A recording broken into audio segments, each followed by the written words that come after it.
Wargi Karawang masih dalam talkshow milenial bersama KPU Kabupaten Karawang. Pada saat ini kembali saya akan mengajukan pertanyaan yang luar biasa setelah sebelumnya juga sempat disinggung berkaitan dengan partisipasi masyarakat dalam melaporkan pelanggaran atau temuan kasus di lapangan sehingga berani untuk sampai ke Bawaslu gitu ya. Tapi sebelum ke sana, apakah ada data yang sudah bisa di-up atau disampaikan sekarang terkait kasus atau pelanggaran yang sudah sampai ke meja Bawaslu? Jadi untuk penanganan pelanggaran sekarang itu karena juga ada permasalahan protokol COVID-19. Nah ini jajaran Bawaslu Kabupaten Karawang itu sudah mengeluarkan ada 35 surat peringatan kepada paslon dan tim kampanye terkait dengan protokol kesehatan. Itu ke paslon? Ya, ke paslon. Ya, ini sifatnya surat peringatan secara tertulis dan sebetulnya kalau mereka masih bertahan dalam kegiatan kampanye tersebut selama 1 jam, itu bisa dilakukan pembubaran dan bisa direkomendasikan untuk tidak melakukan lagi kampanye tersebut selama 3 hari. Maka permasalahannya kampanye yang dilakukan sekarang itu paling lama setengah jam udah selesai gitu kan, 10 menit 15 menit udah selesai kampanye tatap muka itu. Nah kemudian data penanganan pelanggaran untuk di pilkada sekarang ini sampai hari ini itu ada 27 penanganan pelanggaran, terdiri dari administrasi 22, hukum lainnya itu ada 3, kode etik ada 2, dan pidana itu masih 0. Nah ini yang semuanya itu berdasarkan dari temuan pengawas pemilu yang dari laporan pengawas pemilu saja. Ya, yang laporan ada itu dari laporan. Yang laporan baru ada 2 laporan. Ada 2. Setelah terlaksana masa kampanye sekian berapa hari berarti? Berarti sudah tinggal hampir sebulan lagi ya. Sisa sebulan lagi. Dan laporan dari masyarakat baru di angka 2. Ya. Masih gak ada. Oke, siap. Kita bakal membahas lebih detail berkaitan dengan itu. Kemudian sebelum ke Kang Roni, kita akan kembali bertanya kepada pemerhati millennials, Kang Dery. Dalam pelaksanaannya nih, kita tidak bisa menutup kemungkinan ketika 9 Desember itu akan ada pemilih pemula yang mungkin baru berusia 17 tahun dan ikut memilih pada saat itu. Bisa dibayangkan ketika dia baru memulai memilih, tiba-tiba dalam kondisi pandemi, dia dari sebelum-sebelumnya sudah berekspektasi akan melaksanakan pemilu yang euforianya seperti tahun-tahun sebelumnya. Itu apakah akan ada rasa shock dari generasi milenial yang baru mencoba sehingga tidak ada rasa ingin memilih atau bagaimana?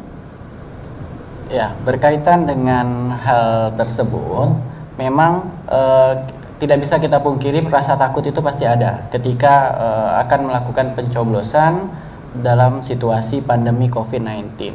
Nah, tetapi di sini pemilih pemula pasti juga punya euforia dan pasti juga punya udah terpikir dari sekarang, saya mau nyoblos si A, saya mau nyoblos si B dan lain sebagainya. Jadi pasti juga secara tidak langsung mereka sudah punya pilihan, baik itu yang berasal dari media sosial maupun dari pamflet dan juga poster yang ada di jalan. Pasti mereka punya pilihan dan mereka punya keinginan juga untuk melakukan pencoblosan pada tanggal 9 Desember nanti. Nah, cuman di sini permasalahannya adalah ada masyarakat atau pemilih pemula ini yang takut atau khawatir jika terjadi memilih, dan ada juga yang mungkin biasa saja. Nah, tinggal nanti pada saat pelaksanaannya penyelenggara pilkada ini harus betul-betul memastikan protokol COVID-19-nya betul-betul ditegakkan agar pemilih pemula ini bisa merasa nyaman dan aman ketika akan melaksanakan haknya untuk memilih salah satu calon. Paling tinggal ditekankan bahwa jaminan keamanan dan keselamatan terhadap jiwa dari COVID-19 ini bisa dijamin oleh para penyelenggara pilkada. Begitu. Termasuk di dalamnya generasi milenial ya. Kemudian yang berikutnya berkaitan dengan tadi pernyataan dari Kang Roni, menarik sekali, pelaporan kasus atau pelanggaran baru 2 dari masyarakat. Jika sebelumnya yang sering menjadi sorotan adalah bagaimana respon masyarakat dalam minat memilihnya. Tapi kita ubah sedikit sekarang, minat masyarakat kepada pelaporan kasus atau temuan kasus. Pandangan Akang sebagai pemerhati milenials, apakah memang anak-anak milenials ini belum konsen ke sana atau tidak ada keinginan untuk melirik kasus-kasus atau bagaimana nih? Ya, kalau menurut saya sebetulnya kaum milenial bukannya tidak mau, tetapi mungkin ada perasaan takut, mungkin juga ada yang apatis dan lain sebagainya. Karena apa? Biasanya ketika saya berdiskusi dengan mahasiswa dan kaum milenial, saya tanya kenapa kamu tidak melaporkan temuan itu? Oh enggak Pak, takut nanti ada intervensi, ada ancaman dan lain sebagainya.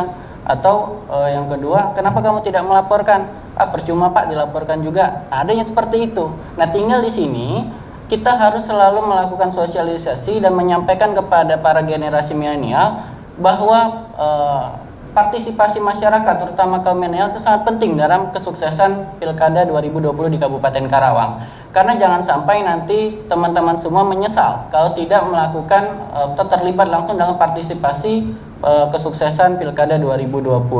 Karena di sini yang menentukan sukses atau tidak bukan hanya penyelenggara Pilkada, tetapi juga dari masyarakatnya, terutama kaum milenial yang angkanya juga lumayan tinggi di sini.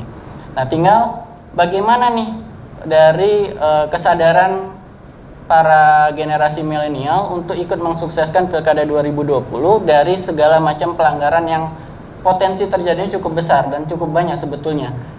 Kalau misalkan semuanya berani aktif, berani turun tangan untuk melaporkan setiap pelanggaran, saya yakin penyelenggaraan Pilkada akan sukses depannya. Baik, luar biasa. Tadi saya mencoba berpikir di arah yang mungkin berbeda tentang baru ada 2 pelaporan. Tapi jika berpikir ke arah yang positif, mungkin hikmahnya karena memang tidak ada pelanggaran yang terjadi di masyarakat. Tapi kita akan bahas lebih lanjut, memang tidak ada pelanggaran atau ada tapi tidak dilaporkan.